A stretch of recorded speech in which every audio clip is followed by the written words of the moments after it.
ვერ გააგებინა ვის უნდა რომ დაერწყა და ესე ანიშნა. ჯულიანოვას თუმცა თუცახი ფრანგულ სტილში. აი ერთი ტეო ერნანდესი გამალახინა და კიდევ ზუსტად მახსოვს ის რომ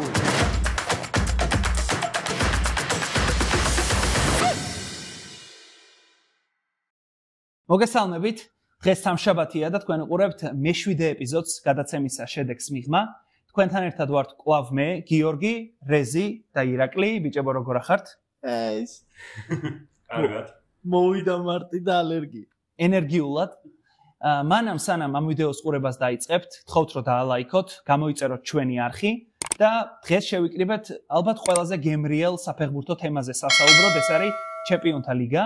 და პრინციპში რაც გვიყვარს ჩემპიონთა ლიგაში ყველაზე მეტად ეს არის პლეი-ოფები, თან მერვედფინალები, რასაც პრინციპში ყველაზე მეტად მიჩვეულები ვიყავით, წელს ცოტა შეიცვალა, მაგრამ მერვედფინალი არის ის პლეი-ოფები, რომლებსაც ფეხბურთის მოყვარულები ვაღიარებთ. მოკლედ, წინა კვირას ვიხილეთ რამდენიმე ძალიან მაგარი მატჩი, რამდენიმე ცოტა მოსაწყენი მატჩი, თუმცა ამ თემებზე დღეს ვისაუბრებთ და პრინციპში ამავე კვირას გვაქვს განმეორებითი შეხვედრები და იმ საომავლო და მომავალ შეხვედრებსაც აუცილებლად შევეხებით. კარგი, დავიწყოთ მაშინ და მინდა რომ დავიწყო პრინციპში ყველაზე მაგარი მატჩით ალბათ.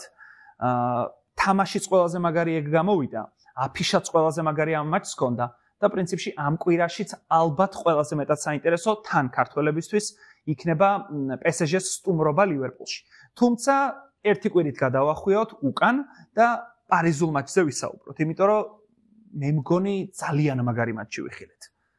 თუმცა გასაანალიზებელი უფრო მეტი დეტალის დასანახი გვაქვს და რეზის ვთხოვ რომ დაიწყოს. ძალიან მაგარი თამაში ვიხილეთ, თუმცა ერთი გუნდისგან რომელმაც ვერ მოიგეს, წააგო საერთოდ ეს თამაში. განსაკუთრებით პირველი ტაიმი იყო და მე გაშტამბეჭდავი. პირველ ტაიმში ლივერპულმა რაღაც პრესინგის თამაში სცადა თავიდან პირველ რაღაც 10 წუთში, მაგრამ ეგრევე მიხვდნენ რომ აზრი არ ქონდა პრესინგს. ვიტინია თამაშობდა ძალიან მაგრად ბილდაპის ფაზაში, როცა ან მეკარისთან ჩადიოდა, ან საყრდენ ზონაში შედიოდა, ძალიან გაუქრა ლივერპულს პრესინგის იდეა, გადავიდა თავის ნახევარზე და რაც ჩემს ყველაზე დასამახსოვრებელი იყო, ლივერპული საერთოდ არ ათამაშებდა მოკლე პასით ბურთს.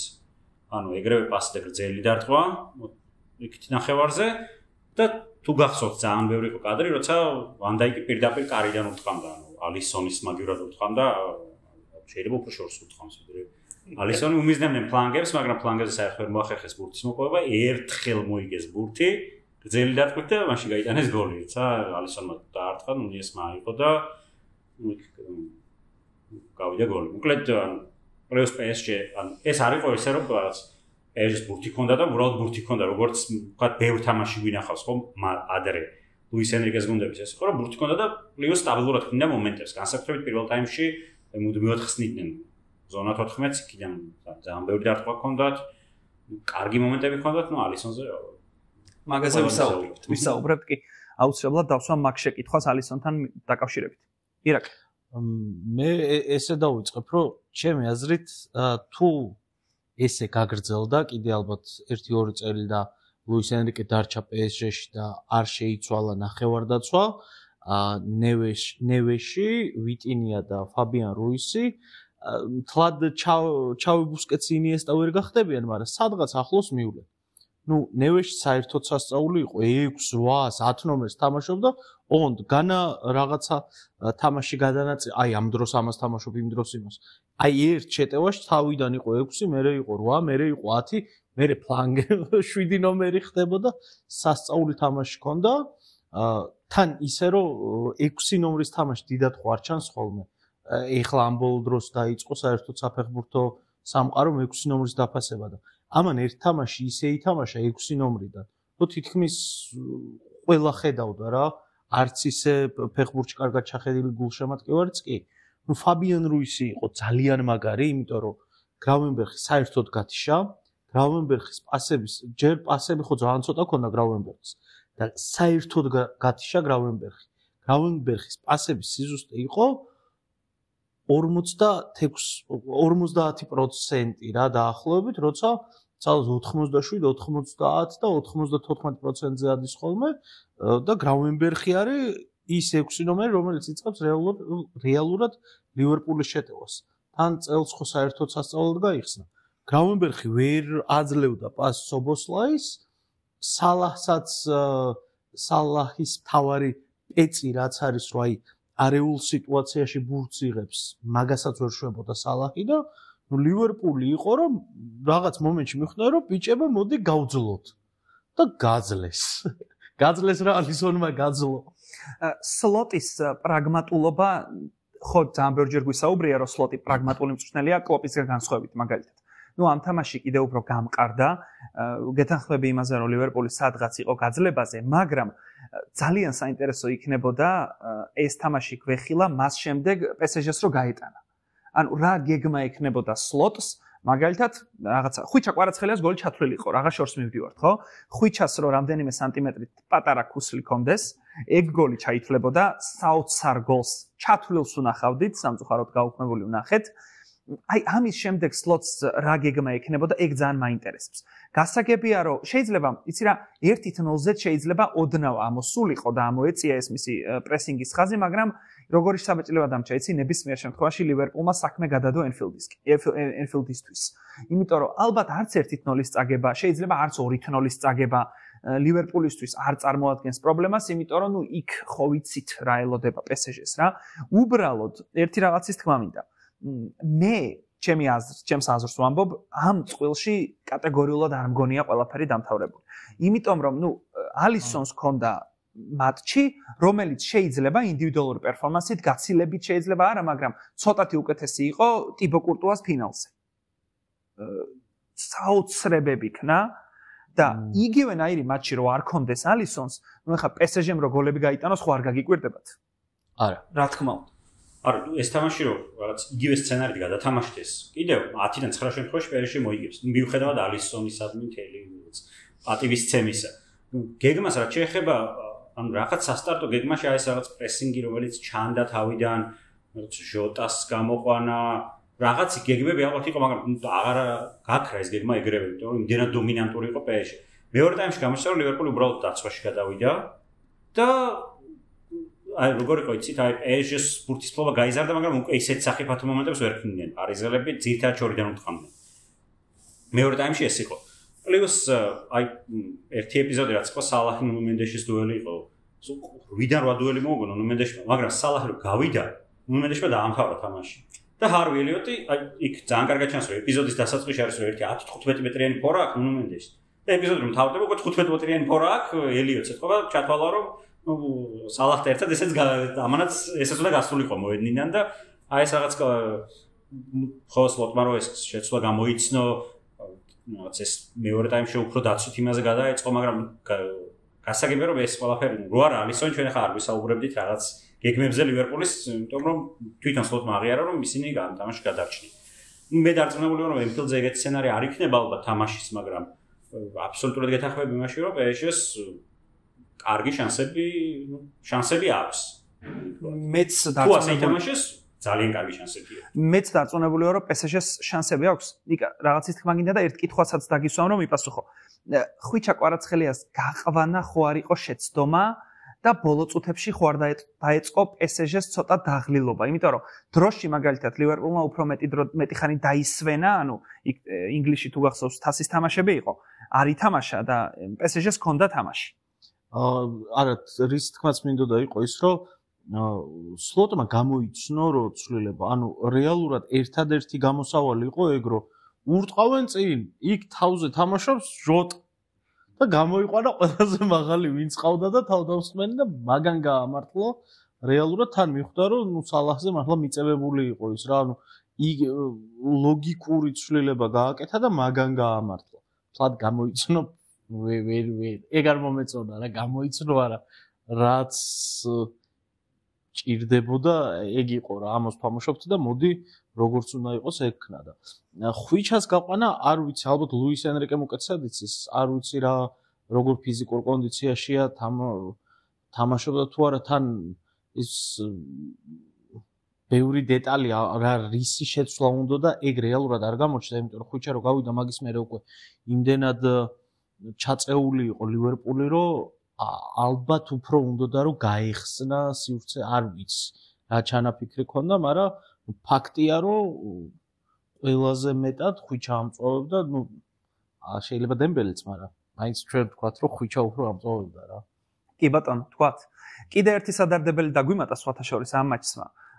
ალისონის ეგეთი თამაში ყველა შეთანხმდა ერთობლივად, რომ ალისონი ამ მომენტისთვის არის მსოფლიოს საუკეთესო მეკარე. ეგ ოკეი, ამ მომენტს თანხმდებით, თუმცა საომავლო პერსპექტივაში ზაფხულში 1 ივლისს გიორგი მამარდაშვილი ხდება, უკვე არის, მაგრამ 1 ივლისს შეუერთდება ლივერპულს, ხო? ცოტა შევშინდი. იმიტომ რომ გიორგი მამარდაშვილს ლივერპულში სკამზე ჯდომა ნამდვილად არ მოუხდება ეხა მის კარიერას და მეორე მხრივ ეს ალისონი რამდენად დატოვებს ლივერპულს, ეგეც არ ვიცით. თქვენას ფიქრობთ ისე? მე ზუსტად ვიცი რომ დატოვებს.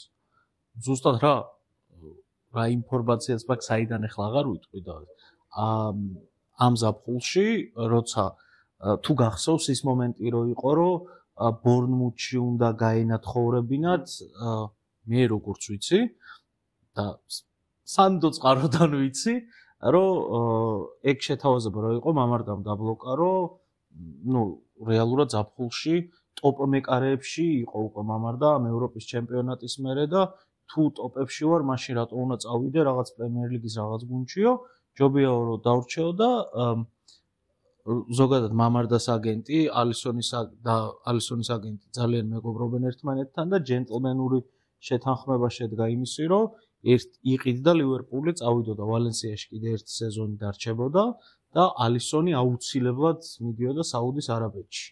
უკვე თითქმის ყველაფერი შეთანხმებულია და საუდის არაბეთში ალისონს რამხელა თანხას გადაუხდიან, ალბათ მაგაზე უარს არ იტყვის. თან მით უმეტეს ბრაზილიელებს ხო ჩვევიათ ეგ რა რომ რაღაცა წავედით ფული ვიშოვოთ. მაშინ გავაცილოთ ალისონი პრემიერ ლიგით, იქ ლივერპული თასსაც მოიგებს სავარაუდოდ, იმიტომ რომ ნიუკასლს გორდონიც გამოაკლდა დისკვალიფიკაციის გამო.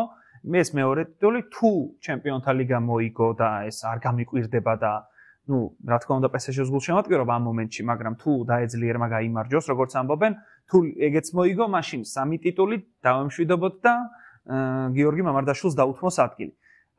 მე ერთ რაღაცას დავამატებ რა. ალისონი წავა. კელერი არ არის მთლად ისეთი, რომ განაღდებული ექნება მამარდა. იცი რა, ჩვენი მისი მედიცინო კონდეს რომ მამარდაც ფორმაში შევატოვე. ხო, ფორმაში დაბრუნდება. მაგრამ კელეჰერზე იკა როდესაც მამარდაშვილი იყიდა ლივერპულმა, კელეჰერის აგენტმა თქვა, რომ ეს კელეჰერის ბოლო სეზონია, იმიტომ რომ ის არაპირებს ლივერპულში დარჩენასო და მე მგონი ზაფხულში კელეჰერიც წავა და ლივერპულს მამარდაშვილის გარდა კიდე მოუწევს მეკარეზე. ბარემ გუგეშაშვილი. მაგარ თამაშია ლუკა ძალიან. მესამე მეკარე ვინ ყავს იმონას მაგრად ითამაშოთ ასე. ერთ სიტყვით მამარდას ფორმაში ესვლა, ჩვენც გვჭირდება და თვითონ მამარდასაც ჭირდება რა. თვითონაც აღიარა ხოლმე თამაშის შემდეგ რომ ჭირდება რაღაც ფუნქციების აღდგენა, ვალენსიას მწვრთნელიც უჭერს ხარს და ასე შემდეგ. კარგიც იმედია ალისონი წავა 31 წლის არის ესე ჯერ მგონი ალისონი 32 სხვა ვეგარ არის ისეთი ასაკი კრიტიკული მეკარისთვის. მე ვეთანხმები მას რომ ალისონი საუკეთესო მეკარე ახლა მსოფლიოში. ახლა არა წინა წლებშიც მიუხედავად იმისა რომ მარტინეს აძლევენ ამ საუკეთესო მეკარის ჯილდოებს და კონკურენციისთვის არ არის კარგი კანდიდატი ალისონი. თუ საუდის არაბეთში მიდის კარგი, ერთ ვიტყვი რომ ამ ტურში ორივე გუნდმა მოიგო, ლივერპულმა საუთჰემპტონს მოუგო, PSG-მ გასვლაზე მოუგო რენს, ორივემ კარგად წაივარჯიშა მოკლედ და დღეს გვაქვს ძალიან მაგარი თამაში. ვიჩამ რა იფრინა. ეგ უნდა გვეთქვა რა, თუ ვინმე არსებობს საქართველოში ისეთი ვინც არ ნახეთ ვიჩას გაფრენა, ავიცი. Facebook-ი არ გაქვთ? ChatGPT-ის ინფორმაციით 3 მეტრზე და 20 სანტიმეტრზე იყო ბურთი, რომ ჩამოიღო. 3 მეტრი და 20 სანტიმეტრი არის კალადბურთის ფარზე მაღლა. არ ვიცი რამდენად ოფიციალურია, რომელიღაც საფეხბურთო ჯგუფში წავიკითხე და არ მინდოთ, მაგრამ მე წავიკითხე რა. კარგი, ძალიან ბევრი რო არ გაგვიგრძელდეს, გადავიდეთ მეორე მატჩზე, ისევ სუპერ მატჩზე, რეალი ატლეტიკო. მადრიდის რეალი, მადრიდის ატლეტიკო დერბი. რამდენად გაამართლა ამ მატჩმა თქვენი მოლოდინები და რასელით ვანდაზე? ძალიან პრაგმატული თამაში იყო, ვერ ვიტყვი ეფექტური საყურებელი იყო, არ გულისხმობ გოლებს ყველა ძალიან ლამაზი გამოვიდა, 3-ვე. თავიდან ატლეტიკო მითამაშა დაცვაში, მაგრამ ცუდად ითამაშა დაცვაში, მუდმივად ხსნია რეალი ფლანგებიდან. ასიმეტრიული 4-4-2 ბლოკი ყავდათ, გადახრილი იყო ეს ბლოკი მარჯვენა ფლანგისკენ, ელოდენ ფავარ საფრთხეს ალბათ რეალის მარცხენა ფლანგისკენ, ვინისიუსი, მბაპეს იქით უყარს გადასვლა, ბრაინ დიას და ასე შემდეგ. და მარჯვნივ სულ მარტო რჩებოდა როდრიგო ხავიგავანსა. და ეგრევე გოლი, ეგრევე ის საკამათო ეპიზოდი რო იყო პენალტი დანიშნული იყო, არ დანიშნული იყო. მერე სიმეონემ გადმოწიეს ბლოკი, გაასწორა. ამასობაში რეალმაც დათმოგურთი იმედით რომ იქნებოდა რაღაც კონტრშეტევების იმედით და შემდეგ იყო დაახლოებით 50 წუთიანი მონაკვეთი, როცა არაფერი არ ხდებოდა საერთოდ ატლეტიკოს ეჭირა ბურთი, აგორავებდა მომენტებს გოლი გაიტანა, ეს გოლი აბსოლუტურად ის არის. პერსონალურად ალვარესის დამსახურება და იქით მე ბრაინ დიასმა გაიტანა ძალიან მაგარი გოლები, ძალიან მაგარი გავიდა ამ მონაკვეთში, რომ თამაში იყო აბსოლუტურად რაღაც მკვდარი და შემდეგ იყო სიმეონეს და ანჩელოტის შეცვლები. სიმეონემ გამოიყვანა 11 ცენტრალური მცველი.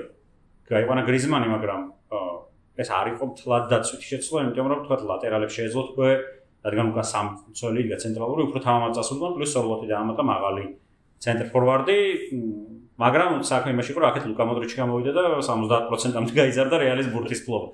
50-დან 50 ზუსტი პასი გაკეთა მოდრიჩმა და რეალ ბრალდ ეჭირა ბურთი. არგენტინის თამაში რომ მოდის ჟულიან ალვარესის გოლი, რა პეტენიერი თქვა, ჟულიან ალვარესის პერსონალური გოლი. ეთყობა რომ შეადოის მაგარი ტრაექტორია ძალიან მაგარი. ბუდუსნაირი გოლი გაიტანა, მიბაძა ბუდუს. ამასაც ჩავაკვეხებ ესე ოსტატურად.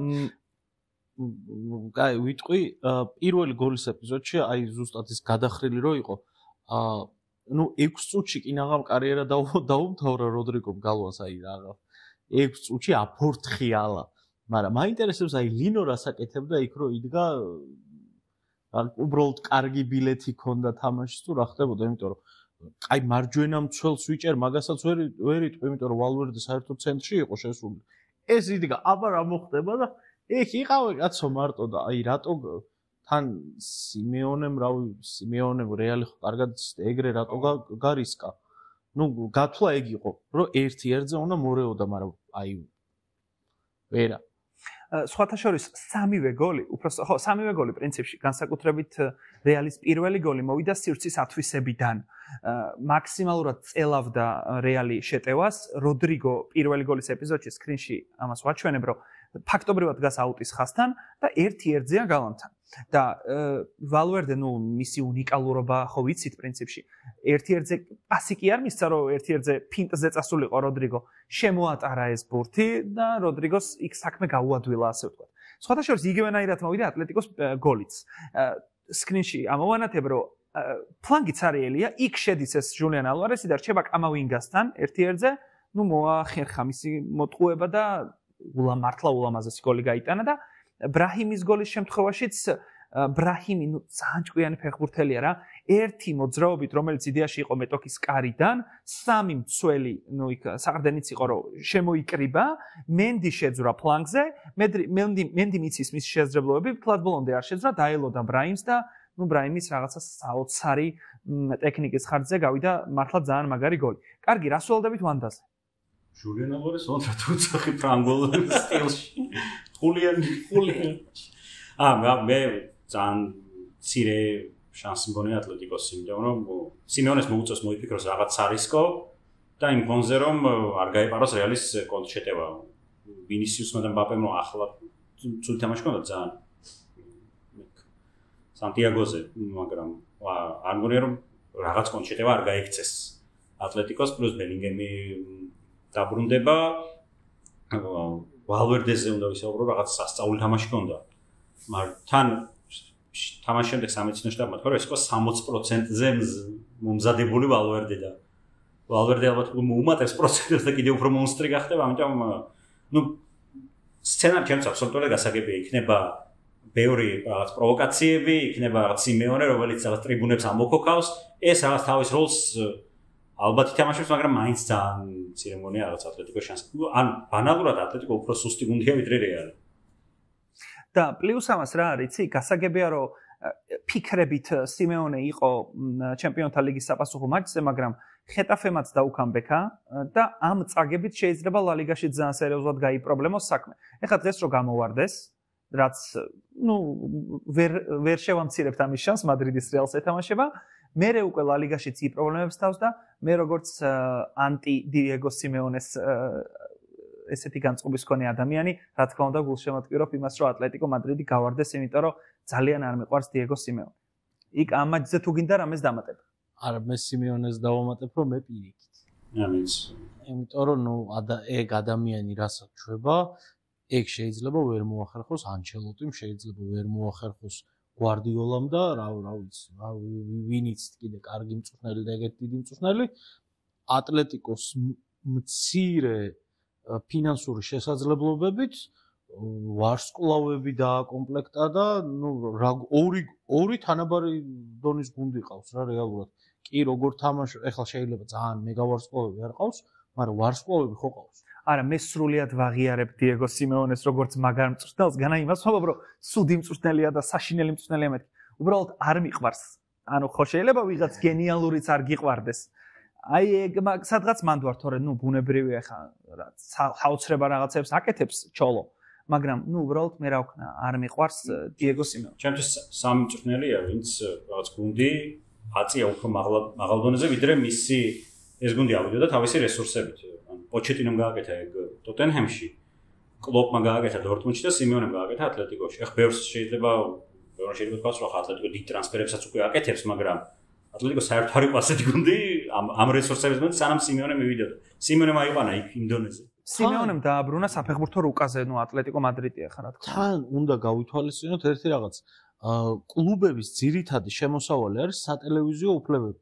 ლა ლიგაში, ანუ პრემიერ ლიგაში მეტნაკლებად თანაბრადაა გაყოფილი, იტალიაში მეტნაკლებად თანაბრადაა გაყოფილი და ლა ლიგაში სატელევიზიო უფლებებიდან შემოსული თანხა 70%-ით მიდის ან ბარსაში, ან რეალში. და მაგიტოა ძალიან რთული თუ გახსოვთ ადრე მალაგა რო იყიდა ვიღაც არაბმა და რაღაცა მეგა ტრანსფერები რო უნდა და ისკოთი დაიწყო და უცებ გაიგო რომ მოიცი სატელევიზიო უფლებები მე ესე ცოტა რატომ აქონდა აი მან ისკოზეო შეწყდა ყველაფერი და აი მაგ პირობებში ატლეტიკო ყავს რა ლიგის ფინალი ითამაშა ორჯერ რა მეტი რა ქნას ორჯერ ლა ლიგა ხო რეალ მადრიდი რო არ არსებობდეს ორი ჩემპიონთა ლიგაც ექნებოდა. ხო. მაგრამ რეალ მადრიდი რო არ არსებობდეს ძალიან მოსაწყენი იქნებოდა ფეხბურთი, ამიტომ. ორი მეტი არა? რამდენჯერ მეოთხედ ფინალში და იმაში გამოვაგდო მანამდე. ოკეი, შემდეგი თამაში არის, მოდი ბარსელონაზე ვისაუბროთ. ბენფიკა ბარსელონაზე. 10 კაციანმა ბარსელონამ მაინც წამოიღო სხვათა შორის გამარჯვება ბენფიკადან და ლისაბონიდან უკაცრავად და მე მგონი, რავი, ალბათ 80%-ით შემდეგ ეტაპზეა, ხო რეზი? გაგდებამდე ისე მიდიოდა თამაში, რომ წესით ბარსელონა მარტივად მოიგებდა. იქ თავიდან პირველ წუთზე ეგრევე ჰქონდა ბენფიკას მონოტები, მაგრამ შემდეგ კარგად ხსნიდა ბარსელონა. თან მოედის ცენტრში მოძრაობდნენ გოლმო, პედრი, დე იონგიდან მარტივად გადიოდნენ და პლუს კონტრპრესინგი და შემდეგ იყო უცებ გაგდება. და ამ გაძევების შემდეგ უკვე შეიძლება ითქვას, რომ ბენფიკამ უფრო მეტი მომენტი შექმნა. შეცდენ და კამბექა იმ სტადიონზე, საშინელი თამაში ჰქონდა ჯგუფში და ახლა მაგარი თამაში ჩაატარა, პლუს ფლიკი აკეთებდა ძალიან სწორ შეცვლებს. ჯერ ბენფიკა უტყამდა კუნდეს ფლანგს, იმიტომ რომ იამალი არ ჩამოდიოდა და სულ ორი ერთზე ქმნდნენ მეტობას. ამიტომ იამალი გაიყვანა და რაფინია გადაიყვანა იმ ფლანგზე. რაფინია როგორც შოუმის მოყარია, ჩადის დაცვაში და შემდეგ პლუს რაფინიამ იმ ფლანგიდან გოლი გაიტანა. შემდეგ როცა ბენფიკამ უკვე შეცვალა ფლანგი და ამ ფლანგიდან დაიწყო შეტევები, სადაც უკვე ბალდე იყო და ტორესი იყო გამოსული. ტორესი გადაიყვანა ცენტრში და გამოიყვანა კიდევ ერთი მცველი ჟერარ მარტინი და ორი მცველი თითქა და ამკლეთ ყველა მიმართულება გადაუკეთა ბენფიკას, პლუს ჩესნი მაგრად ითამაშა. ბარსელონას თელი პრობლემა გასაგები რომ ბევრად უკეთესი გუნდია და ვიდრე ბენფიკა შეიძლება ამ ეტაპზე სეზონის სოფლიოს საუკეთესო გუნდიც არის თამაშის ხარისხით. უბრალოდ ბარსელონას ეს რაღაც პრობლემა აქვს რომ ბოლო მცველები თავს იგდებენ რაღაც ლიგის შარშან არა უხოს მოუწია. ახლა კუბარსინ გაიგდო კუბარსის ბრალეთად არ იყო ბოლომდე, მაგრამ მაინც და შეიძლება ახლა არ ვიცი სახშიც რომელიღაც მცველის ჯერი დადგეს, მაგრამ ისე ძალიან დიდი უპირატესობა აქვს. პორით მიდის სახში პლუს უკეთესი გუნდია ვიდრე ბენფიკა. აი მან სხვათა შორის მე ვიტყვი რომ ერთ რაღაცას ვიტყვი რა ბარეი როც იყო გასაგდები ბენფიკას მხრიდან თუ ნახე. ფაქტობრივად ფეხი მოაგლიჯა იმას ინიგო მარტინეს რა და ნუ სანამ ინიგო ჯერ ხო ძლებს წამოაყენეს ეს ინიგო მარტინესი. მე ერთი 3 წუთის განმავლობაში ეხვეწებოდნენ რომ ვარზე შეამოწმეო რომ აი ნამდვილად გაშლილი ფეხით ძალიან უხეშად ითამაშა და უცნაური მაგრამ არ გააგდო. და მე იქ თითქოს რაღაც შემეცოდა ბარსელონა და საბოლოოდ ეს ანგარიში რომ დაჯდა რომ მოიგო ბარსელონამ სამართლიანად ჩავთვალე, იმიტომ რომ 11-11-ზე ან 10-10-ზე ბუნებრივია ბარსელონა იქნებოდა ფავორიტი და საბოლოო ჯამში რომ ბარსელონამ წამოიღო მოკლედ ეს გამარჯვება გამიხარდა. რაც შეეხება დღევანდელ შეხვედრას, სიმბოლური დატვირთვაც ექნება, იმიტომ რომ სამედიცინო სტაფის წევრი გარდაეცვალა ბარსელონას ზედ ოსასუნას მატჩამდე რამდენიმე საათით ადრე, ამიტომ სიმბოლური დატვირთვაც აქვს მოკლედ ბენფიკასთან მატჩს და მე მგონი აი ამ გამარჯვებით და იმით რაღაცა პატივს მიაგებენ გარდაცვლილ იმას სტაფს. ირაკლი. გააკეთა ბილდაპი განავითარა და არტყა გაიტანა. გადავიდეთ შემდეგზე. კარგი ბატონო. შემდეგი მატჩი არის გერმანული დერბი. სხვადასხვა პავლიკა რო ყავდა სტუმრად ძალიან ბევრი ვისაუბრეთ ამ მატჩზე და ისე გამოვიდა რომ ლევერკუზენი შევრაცხეთ ყოველ შემთხვევაში მე და გიორგიმ ფავორიტად, თუმცა ვაღიარებთ რომ შევცდით. სრულიად სხვა რაღაცას ველოდი სიმართლე გითხრათ, მაგრამ ნახეთ ტოტალური დომინაცია რეალურად ბაიერნის საკუთარ მოედანზე 3-0 მოუგო, ლამის ერთი მომენტი ჰქონდა ლევერკუზენს, ეგეც ვერ გამოიყენა ფრიმპონგმა და ნუ საბოლოო ჯამში თანათიკაციც დარჩა ლევერკუზენიც ბარსელონასი არ იყოს და საპასუხო მატჩის წინ ჯერ ამ თამაშზე კითხავთ და მე საპასუხო მატჩზეც თლად ოპტიმისტურად ალბათ ვერ ვიქნებით ლევერკუზენის გულშემატკივრები, იმიტომ რომ დღეს გავრცელდა ინფორმაცია, რომ ფლორიან ვირციც გამოაკლდა და ნუ ეს არის უდიდეს დანაკლისი ალონსოსთვის. მოდი მე დავიწყებ ამ თამაშზე შემადგენლობას გავხსნი. ოღონდ ცოტა უკნიდან გავყვები რა. ალონსო რომ მივიდა 2 წლის წინ ლევერკუზენში, გადაწყვიტა ესეთი რაღაც, რომ ჩვენ თამაშობთ ჩვენს თამაშს. ბაიერნთანაც ჰქონდა ეგ დამოკიდებულება, რომ შეიძლება ჩემპიონატი ვერ მოგიგო, იმიტომ რომ ჩემზე დიდი გუნდი ხარ, მაგრამ ერთ-ერთზე თამაშში ვეცდები, რომ ჩემი თამაში მოგახვიო თავზე და მოგიგო.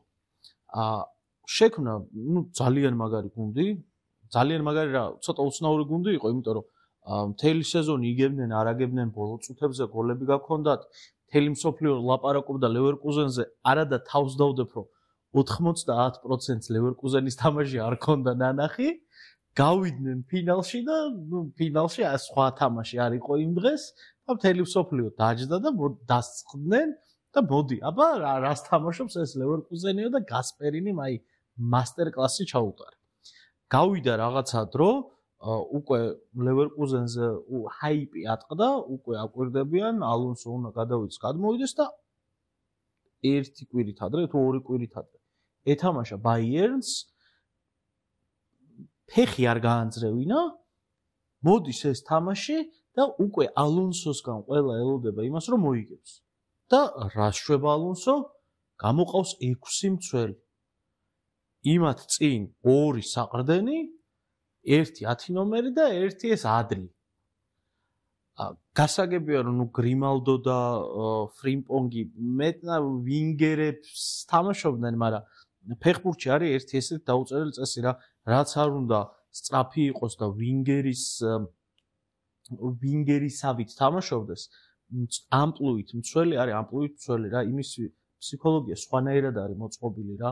სესკ ფაბრეგას ცოტა შორს გადავხდი, მაგრამ ძალიან საინტერესო ინტერვიუ ჰქონდა, უცებ ვიტყვი მაგას, გირჩევთ რომ მოусმინოთ და ესეთი რაღაცა თქვა, რომ აი თამაში რომ მიდისო, თუ შეიძლება მე ვხედავ, რომ ისინი 5 კაცს გვიტევენო წინო და მე 4 მცველი თქვა, რომ ამ დროს არასდროს არ შეუნყავს მცველიო, იმიტომ რომ მე კი ვფიქრობ, რომ 5 კაცს არკე გავუკეთო, მაგრამ მოთამაშეების ფსიქოლოგია ისეა მოწყობილიო, რომ ისინი უკვე ფიქრობენ, რომ დაცვაში ვსხდებით. ზუსტად იგივე მოხდა აქაც. 6 მცველი გამოვიდა, გასაგებია, სხვადასხვა რაღაც მიზეზები ქონდა ამას, მაგრამ მოთამაშეების ფსიქოლოგია იყო, რომ всё დაცვაში ვსხედავ. როგორც იქნა გამოჩნდა, რატომ გადაიხადა ბაიერნმა 100 მილიონი კეიში. მანამდეც ბაიერნი მეტნაკლებად დაალაგებული გუნდი იყო. ყველაფერი ეს კეინის ჩამოსვლა ცრუცხრიანზე კარგია უკნიდან რო იწყებს, ლამის 6 ნომრის პოზიციაზე რო ჩადის და იქიდან რო პასს აკეთებს, ეგ ყველაფერი კარგია, მაგრამ ყველაფრის მიუხედავად გუნდს სჭირდება 9 ნომერი. და კეინს ჰქონდა ძალიან მაგარი თამაში. და უბრალოდ ყველაზე უცნაური ის იყო, რომ ამ შაბათ-კვირებზე კომპანიამ რაღაცა დაასვენა ხალხი, მაგას ვერ მივხვდი. იმიტომ რომ განაღდებულია ყველაფერი და ეს თამაში ჩემი აზრით ალონსოზე იტყვის, რომ ეს თამაში ალონსოსთვის არის, იცი როგორი თამაში, რომ აი ხალხი იტყვის, რომ უი, მე მგონი ეს ჯერ მზად არ არის. ხო, გაკოთილი ალონსოსთვის იგივე სამგვერდს მქონდა თუ ორი გვერდის თამაში, იგივე სადა ცენტრის ფორვარდის გარეშე თამაში და ასე შემდეგ კომპანიამ უკვე იცოდა რას აპირებდა. თავარ ჩემს რაც იყო ბაიერს უყარს ხოლმე ლევერკუზენს ბურთის ზონაში დიდი კომპაქტურობის შექმნა და ეგრევე დიაგონალებს აკეთებდა. ბაიერნი, ანუ ორ პასში იქით ფლანგზე, ან ერთ პასში ეგრევე, პლუს კიმიხი იყო მოედანზე, კეინი იყო. აი გოლის ეპიზოდი თუ გახსოვთ, კეინმა მიიღო ეგრევე ფლანგზე გადააგდო და მე თვითონ გაიქცა საჯარიმოში, რომ დაეფინიშებინა ეგ ეპიზოდი, პლუს გორეცკამ ფიზიკური ძალა მოუტანა ნახევარ-დაცვას, ან ტაქტიკურადაც სწორად იმუშავა კომპანია მოემზადა ამ თამაშისთვის, ალონსო თითქოს არ მოემზადა. მაგრამ პლუს უნდა დავამატოთ რაღაც ინდივიდუალურად რაღაც საშინელ შეცდომებს უშვებდნენ, კოვარს ბურთი გაუვარდა, უკიელე მიკრატო, აი კიდე ყვითელი ბარათი იქ ტაფსობა რო შემოვიდა და რაღაც ჭიდაობა დაიწყო საჯარიმოში, ანუ პლუს არის ინდივიდუალ, რაღაც თითქოს მე ჩამოიშალნენ. ანუ მე არ მიყვარს რაღაც ფსიქოლოგიურ გატყდომაზე და ეგეთებზე საუბარი, ცოტა რთული დასანახია, მაგრამ რაღაც ეს იდიოტური შეცდომები, ანუ იდიოტური რაღაც ორი სიტყვა ამ შეცდომებზე. ხო, ერთადერთი ირაკლიმ რაც თქვა, გამოსავალს უბრალოდ რასაც ფიქრობდა ალონსო, ალბათ ის იყო, რომ მოდი აქ მაქსიმალურად გავძლოთ და საქმე გადავდოთ იმაში, საკუთარ მოედანზე თამაშისთვის და ვეთანხმები აბსოლუტურად რა, არ უნდა უღალატოს საკუთარ სტილს. როდესაც ყველა გიცნობს რაღაცა ვერტიკალური ფეხბურთით და შემტევი ფეხბურთით, ანუ კამან რა, არ არის საჭირო ეს 6 მცველით თამაში, იბრძოლე, წააგებ, კი ბატონო, მაგრამ ხო ხედავ მე ვუყურე მატჩს და ესე ცალ-თვალ ვუყურებდი და ერთი მომენტი ქონდა ლევერკუზენს და ალბათ ერთი მომენტი ლევერკუზენიდან ძალიან იშვიათად ხდება. სხვადასხვა ერთ-ერთ საფეხბურთო საიტზე ლევერკუზენის შემადგენლობას თუ გაეცნობოდით, ცენტრ ფორვარდზე ეწერა ფრიმპონგი. ნუ რა შუაში იყო, ხო ხა მარჯვენა მცველი, გასაგებია ლატერალად თამაშობს ეს მარჯვენა მცველი, მაგრამ ნუ ხა ცენტრ ფორვარდად მისი თამაში და მართლა თამაშობდა თან ის მომენტი, რომელიც იდეაში უპამეკანოს შეცდომას მოყვა ცენტრ ფორვარდის პოზიციიდან შეექმნა და ნუ მოკლედ ეგ იყო შეცდომა. ჩვენ ასე ვთვლით ყოველ შემთხვევაში და შედეგად მივიღეთ ის, რომ სავარაუდოდ კი არა და უდიდესი ალბათობით ბაიერნი გადალახავს ამ ეტაპს და შეხვდება ინტერს, იმიტომ რომ ინტერიც გასულია ფეინორდის რეზერვ შემადგენლობას მოუგო ინტერმა რა. რეზი? არ მიხავს. არ უნახავს რეზის. მე ვნახე. შენ ნახავდი? არც ურბენიათ ისე მოიგეს რა. მაგრამ ერთი რაც უნდა ვთქვათ ფეინორდზე, რომ ვიღაც ბავშვები ძალიან მაგრად თამაშობდნენ თავიდან. პირველი 40 წუთი. მერე ინტერმა თქვა, რომ კაი მოდი შევ დავიწყოთო და დაიწყეს. და გავიდნენ ფინიში და არ ვიცი ინძაგი რას წავს, ალბათ მეორე თამაში დაასვენებს ხალხს. არა, ნუ აი ეგრე მარტივად მერვედ ფინალში გუნდი იგებდეს, ცოტა იშვიათი სანახავია. ჩვენ ვივარაუდოთ, რომ ეს ყველაზე უთანასწორო წყვილი იქნებოდა და ანგარიშით შეიძლება ყველაზე უფრო დიდი ანგარიშები დაფიქსირდა სხვაგან, მაგრამ დონეში სხვაობა მე მგონი ყველაზე შამბეჭდავა. ეგრე ვივარაუდეთ ბრიუგე ატალანტაზეც, მაგრამ მოზგანა. იცი როგორი რაღაცა იყო ატალანტა არ გამახსენოთ? იცი როგორი რაღაცა იყო? ამ იმას ფლეშკორს სკროლავდი და მე ვფიქრე განაცხადი წერია ფეინორდის თქო რა 15 ფეხბურთელი ყავდა ლაზარეთში. სათადარიგოთა სკამზე იჭდა 9 ფეხბურთელი დაახლოებით. ამ 9-დან 8-ს ფეინორდში დებიუტი არ ქონია. ანუ არათუ ჩემპიონთა ლიგაზე, არამედ ერედივიზიონშიც კი არ ქონდა დებიუტი. ერთის ცვლილება გააკეთა ვან პერსიმ და მილანს ხო იდეაში აჯობეს რაღაც ატმოსფერო, ძალიან მაგარი სიტუაცია როტერდამის სტადიონზე. აქ, ნუ ინტერმა ჯერ ხო მართლა არ ირბინა, პენალტი გააფუჭა ზიელინსკიმ. ამანაც კი ფსიქოლოგიური მუხტიც კი ვერ მოუტანა რა. რეალურად ფიქრობდი თამაშის მიმდინარეობისას, რომ აი ერთი ტეო ერნანდესი გამალახინა, იქ რო უაზრო ყვითლები მიიღო და იმიტომ რომ გასაგებია რომ მილანსაც არ უდგას ახლა საუკეთესოდ რომ მაგრამ San Siro-ს ნახავდით დერბი დელა მადონინას ნახავდით ვიღაცას გააგდებდნენ იქაც და კაი თამაში მაინც იქნებოდა რა მოკლედ ტეო ერნანდეს გავლახავდი სიამოვნებით ვის გააგდებდნენ შენი აზრით ტეოს ალბათ ისე და ერთ რაღაცას დავამატებ სხვათა შორის ოდნავ შეგეწინააღმდეგები იმიტომ რომ ინძაგიმ მატჩის შემდგომ რა მჭირს დღეს ინძაგიმ მატჩის შემდგომ აი მარტივად თქვა რა ინძაგიმ თამაშის მერე თქვა რომ ძალიან მაგარი ატმოსფერო იყო სტადიონზეო ვერ ვაგებინებდი მოთამაშეებსო თუ გახსოვს პენალტის ეპიზოდშიც ვერ გააგებინა ვის უნდოდა რომ დაერტყა და ესე ანიშნა არა მე იმას კი არ ვამბობ რომ ატმოსფერო არ იყო მეთქი მე ვამბობ რომ ატმოსფერომ ვერ იმოქმედა ფეხბურთელებზე იმდენად გამოუცდელები იყვნენ თქო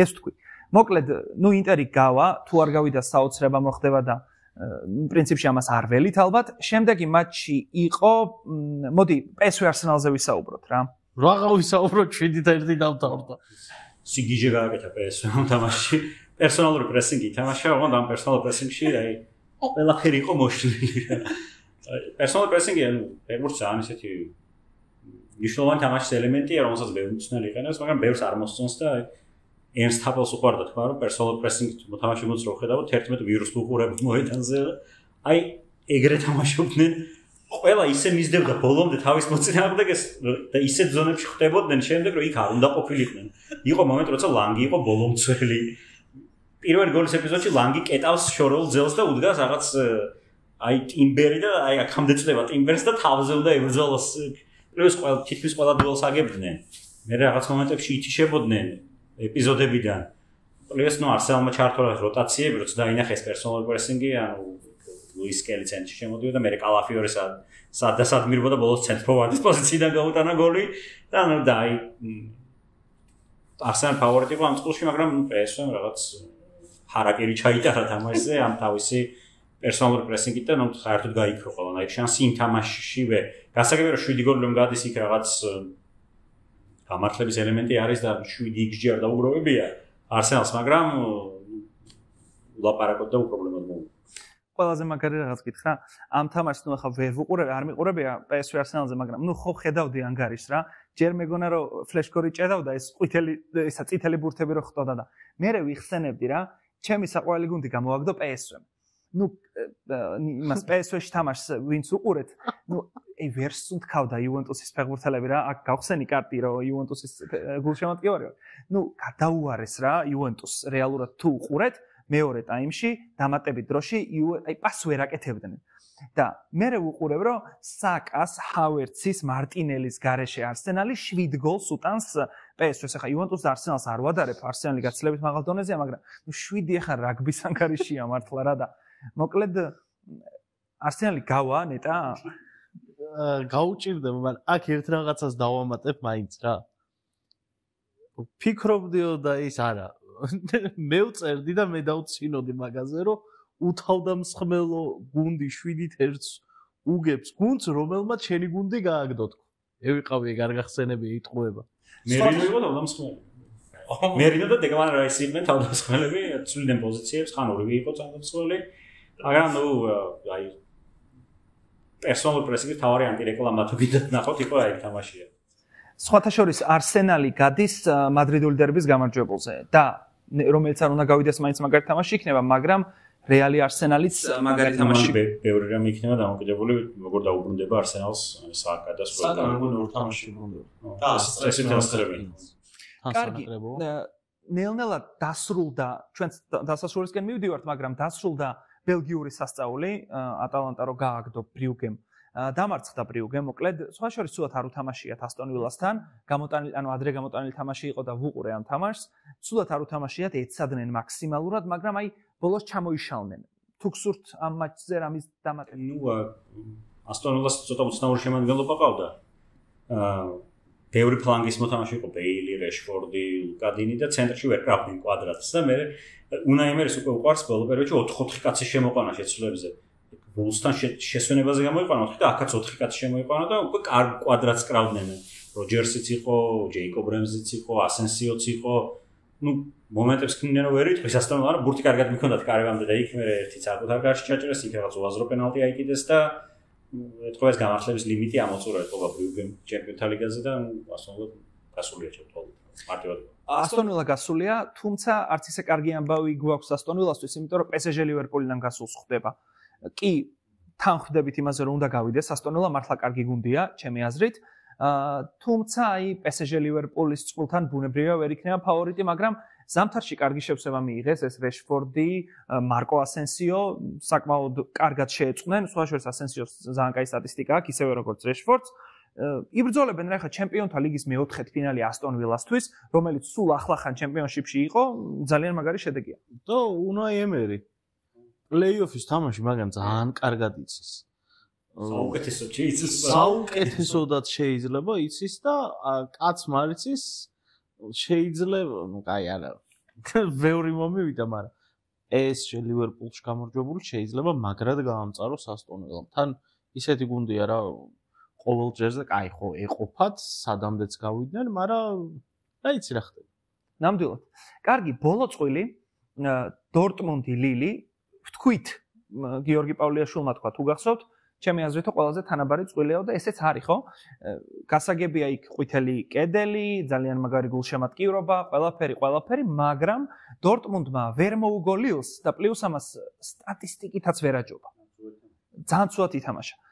ლილი ჩავიდა საკმაოდ აზრიანი ფეხბურთით, გეგმით, გასაგებია გაუშვა პირველი გოლი და ძალიან მაგარი გოლი გაიტანა ADM-ს სხვათა შორის, თუმცა ერთით-ერთი უპირატესობა ჰქონდა ლილს, გასაგებია ვერ გაუტანა, მაგრამ ლიგის ფაზაში ვნახეთ რა შეუძლია ლილს სახლში და არ ვიცი ხა თქვენ შეაფასეთ, ჩემთვის მაგალითად შანსები არის დაახლოებით 60-40-ზე ლილის სასაგელოდ, იმიტომ რომ ეს გუნდი ყველაფერს გააკეთებს იმისთვის, რომ გავიდეს შემდეგ ეტაპზე, ასტონ ვილასი არ იყოს ლილისთვის კიდევ უფრო მეტი მიღწევა მეოთხედფინალში თამაში. თუ გსურთ ამ მატჩზე რამის დამატება?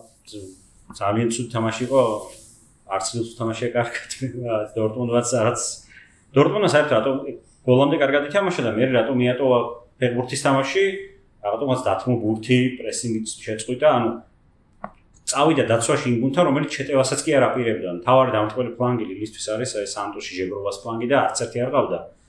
ნუ შემდეგ გაუშვეს გოლი და თუ არ გირჩევთ რომ ამ თამაშში ჩანაწერს უყუროთ, ერთადერთი რატომაც შეიძლება ამას უყუროთ, ბაპეს ძმა თამაშობდა ლილში და თუ გაინტერესებთ როგორი ფეხბურთელია, აი 18 წლის ეთან ბაპე შეგიძლიათ ნახოთ. ძალიან ისეთი ნედლი ფეხბურთელია, ჯერ ბევრი რაღაც აქვს ასწავლი, მაგრამ პლასტიკაში მოძრაობებს შეიძლება უფრო ძმა დაინახოთ. ხო, მე მარტო ერთ მონაკვეთს ვუყურე, ლილს ცოტა გაუმართლა. გასახდელში მეორე გოლი რო არ მიაყოლეს, უფრო სწორედ კი გაუტანეს, მაგრამ არ ჩაითვალა ეგ გოლი. იმიტომ რომ თამაშგარე იყო. თლად ზუსტად აღარ მახსოვს როგორი თამაშგარე იყო, რაღაც მახსოვს რომ თამაშგარე იყო. და კიდე ზუსტად მახსოვს ის რომ უნდა ვთხოვოთ ხალხს რომ გამოგვიწერონ რა. ეგ ზუსტად მახსოვს და ისიც ზუსტად ვიცი რატო განვიხილეთ დღეს მხოლოდ ჩემპიონთა ლიგა, იმიტომ რომ გუშინ წინ რაღაც 4-0 ეწერა სადღაც ტაბლოზე, ეს რო არ მეთქვა არ შემეძლო. ატალანტამ მაინც ჩაულურჯებმა ზებრებს გადაუარეს. ინტერს მომდევნო ტურში ეგ ატალანტა. ინტერი ხო იცი რომ ატალანტას ბაგია. და ერთი ვიდეო მახსენდება, თუ გინდათ ეს არ ჩასვათ. ამდენი გასაუპატიურებელი კალიდან რაღა მოხუც ქალბატონს მიცვიდნენ ლადეას. არა უხშოს დაცინოს კაცი არ მოუკლავს, ისეთი სახე მიიღო, რომ მოდი მე დავამთავრებ გადაცემას. მადლობას ვუხდით აუცილებლად ტერმინალს იმისთვის, რომ დაგვითმო ეს სივრცე. მადლობას გიხდით თქვენ რო გვიყურეთ. შევხვდებით შემდეგ სამშაბათს, გიყვარდეთ ფეხბურთი, ითამაშეთ ფეხბურთი და ერთად ვისაუბროთ ფეხბურთზე. ნახვამდის.